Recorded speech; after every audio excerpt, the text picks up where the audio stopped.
Welcome to JP study. చూడండి, తెలుగు మెథడాలజీలోంచి important bits TS టెట్కు, ఏపీ టెట్కు, ఏపీడిఎస్సి, టీఎస్డిఎస్సికి సంబంధించి ఇంపార్టెంట్ బిట్స్. ఎవరైనా ఫస్ట్ టైం నా ఛానల్ చూస్తున్నట్లయితే సబ్స్క్రైబ్ చేసుకోండి, లైక్ చేసి నన్ను సపోర్ట్ చేయండి. చూడండి, ఇక బిట్స్లోకి వెళ్దామా. భాష శరీరం లాంటిదైతే ప్రాణం ఎలాంటిది? భావం లాంటిది. భాష శరీరం లాంటిదైతే ప్రాణం ఎలాంటిది? భావం లాంటిది. అరబ్బీని దేవభాషగా పేర్కొన్నది ఎవరు? అరబ్బీని దేవభాషగా ఎవరు పేర్కొన్నారు? మహమ్మదీయులు. భాషకు మూలం కొన్ని ధాతువులే అని ప్రతిపాదించింది ఎవరు? యష్కాచార్యుడు. ఏంటి? భాషకు మూలం కొన్ని ధాతువులే అని ప్రతిపాదించింది యష్కాచార్యుడు. ధాతువు అంటే ఏమిటి? క్రియ. ధాతువు అంటే క్రియ. తత్వశాస్త్రంలోని అనుభవవాదం నేపథ్యంగా ఏ వేదాన్ని ప్రతిపాదించారు? ఏ వాదాన్ని ప్రతిపాదించారు? సంపాదనవాదం. Man is man because of his speech అని భాషా ప్రాధాన్యాన్ని పేర్కొన్నది ఎవరు? షేక్స్పియర్. ఏంది? Man is man because of his speech అని భాషా ప్రాధాన్యాన్ని పేర్కొన్నది ఎవరు? షేక్స్పియర్. మానవ సమాజ పరిణామాల క్రమంలో భాషల్లో వచ్చిన మార్పులను అధ్యయనం చేసే శాస్త్రం ఏది? భాషాశాస్త్రం. మనస్తత్వ శాస్త్రంలోని ప్రవృత్తివాదం దేన్ని బలపరుస్తుంది? సంపాదనావాదాన్ని.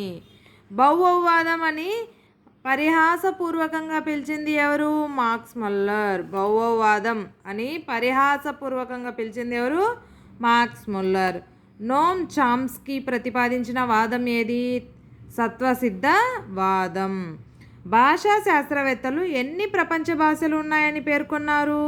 2796 ప్రపంచ భాషలు ఉన్నాయని పేర్కొన్నారు. పూపువాదానికి మరొక పేరు ఏది? టట్టట్ వాదం. నటరాజ డమరుక శబ్దం నుంచి ఆవిర్భవించిన మహేశ్వర సూత్రాల సంఖ్య ఎన్ని? 14. యోహిహో వాదాన్ని ప్రతిపాదించింది ఎవరు? వాదాన్ని ప్రతిపాదించింది ఎవరు? నోరి. హిబ్రూను దేవతల భాషగా భావించిన వారెవరు? క్రైస్తవులు. విశ్వాసంపై ఆధారపడిన భాషోత్పత్తివాదమే దైవదత్తవాదం. ప్రకృతి ప్రత్యయ పద నిరూపణే భాష అని అన్నవారు ఎవరు? వ్యాకరణకారులు. ఏమన్నారు వ్యాకరణకారులు? ప్రకృతి ప్రత్యయ పద నిరూపణే భాష అని నిర్వచించారు. పూల్ టుట్ వాదమని శాస్త్రవేత్తలు ఏ వాదాన్ని తిరస్కరించారు? సాంకేతవాదాన్ని. తిను అనే ధాతువు నుంచి తినుట, తినుము అనే పదాలు వాడుకలోకి వచ్చాయని తెలిపే వాదం ఏది? ధాతువాదం. పలు భాషనా అలవాట్లతో కూడిన సంక్లిష్ట వ్యవస్థ భాష అని నిర్వచించింది ఎవరు? హాకెట్. ఏంటి? పలు భాషనా అలవాట్లతో కూడిన సంక్లిష్ట వ్యవస్థయే భాష అని నిర్వచించింది హాకెట్. భాష ఒకరి నుంచి వేరొకరికి ప్రసరించడం ఏ మానవ భాషా లక్షణం? సాంస్కృతిక ప్రసరణం. మానవ భాషా లక్షణాలు ఎన్ని? 7. మానవుడు భూత భవిష్యత్తుల గురించి, వర్తమానం గురించి మాట్లాడగలగడం ఏ మానవ భాషా లక్షణం? ప్రేరణ, దూరత. ఆనందం, దుఃఖం, ఆశ్చర్యం లాంటి భావోద్వేగాల వ్యక్తీకరణ కోసం చేసే ప్రయత్నం నుంచి శబ్దాలు పుట్టాయని తెలిపే వాదమే వివక్ష ప్రేరణవాదం. అలవోకగా ఉత్పన్నమయ్యే కంఠధ్వనుల సాధనాలతో కేవలం మానవ సంబంధమైన సహజేతర పద్ధతి ద్వారా మానవోద్రేకాన్ని, ఆలోచనలను, వాంఛలను తెలియజేసేదే భాష అని పేర్కొన్నవారు ఎవరు? సఫీర్. చూడండి, గుసగుస, కటకట, జిగ్ జాగ్ మొదలైన పదాలు ఎలా ఏర్పడ్డాయో తెలిపే వాదం ఏం వాదం? డింగ్ డాంగ్ వాదం. పడవలు నడిపేవాళ్ళు చేసే ధ్వనిని బట్టి భాష ఏర్పడింది అనే వాదం ఏది? యోహిహో వాదం. భాషా స్వరూపాలు ఎన్ని రకాలు? 6 రకాలు. బుద్ధిజీవుల అనుభవాల అభివ్యక్తియే భాష అని నిర్వచించింది ఎవరు? ఇజ్లర్.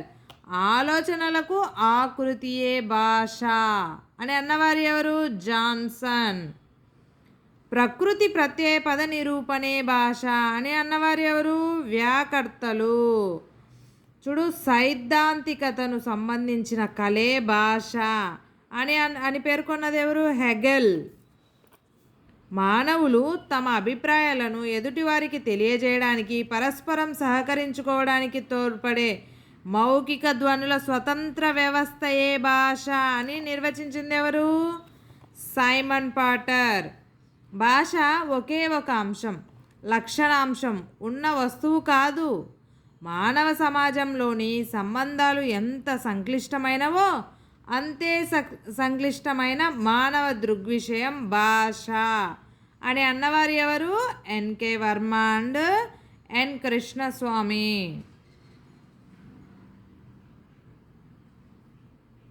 మనసులోని భావ పరంపరను ఏ పదాల ద్వారా, ఏ వాక్యాల ద్వారా వ్యక్తం చేస్తామో ఆ పదాలు, ఆ వాక్యాలే భాష అని నిర్వచించింది ఎవరు? రామచంద్రవర్మ. చూడండి, ఈ టాపిక్లోంచి every bit important, don't miss it. భాష పుట్టుకను, దాని ఉత్పత్తి క్రమాన్ని తెలియజేసే వాదాలనే భాషోత్పత్తి వాదాలు అంటారు. చూడండి, ఏమంటారు? భాషోత్పత్తి వాదాలు అంటారు. పద్యబోధన లక్ష్యం ఏది? పద్యబోధన లక్ష్యం రసానుభూతి.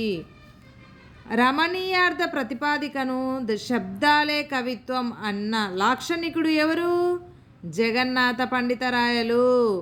బీభత్స రసానికి స్థాయి భావం ఏది? బీభత్స రసానికి స్థాయి భావం ఏది? జుగుత్స. పద్య బోధనకు ఉత్తమ పద్ధతి ఏది? పూర్ణ పద్ధతి.